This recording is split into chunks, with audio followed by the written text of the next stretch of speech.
Jail जाने और जान देने को तैयार हूं, लेकिन जब तक जिंदा हूं इन डाकुओं को कबूल नहीं करूंगा। इमरान खान का अटक में जलसे से खिताब। इत्तेहादी हुकूमत पर अमेरिका के साथ मिलकर साजिश का भी इल्जाम। आसिफ जरदारी की जानिब से नैब में इस्लाहात की तजवीज़ को क़यामत की निशानी करार दे दिया। इमरान खान अनारकी फैलाना चाहते हैं, आइन शिकनी करने वालों के खिलाफ कार्रवाई होगी।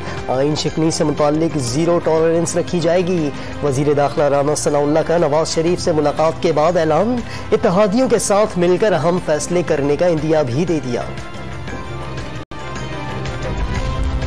तर्जुमान पाक फौज ने एक और कमांडर पेशावर के हवाले से सीनियर सियासतदानों के हालिया बयानात इंतहाई नामुनासिब करार दे दिए। पेशावर कोर की क़यादत हमेशा बेहतरीन प्रोफेशनल हाथों में सौंपी गई है।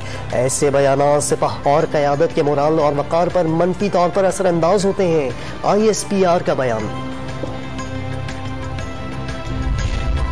इमरान खान ऐसे हालात बनाना चाहते थे कि मार्शल लॉ लगे, लेकिन एस्टेब्लिशमेंट ने बहुत समझदारी से काम लिया। PP रहनुमा नैयर बुखारी के programme live with Adil Shah Zeb में गुफ्तगू। चेयरमैन PTI पर मामराए आइन इक़दामात करने की कोशिशों का भी इल्जाम।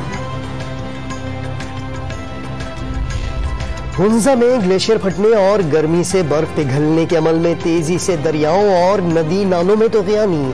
करीबी आबादियों के लिए खतरात बढ़ गए। हसनाबाद में मुतबादिल आर्जी पुल की तामीर में ताख़ीर। अवाम का एहतजाज। शाहराह कराकरम पर धरना दे दिया।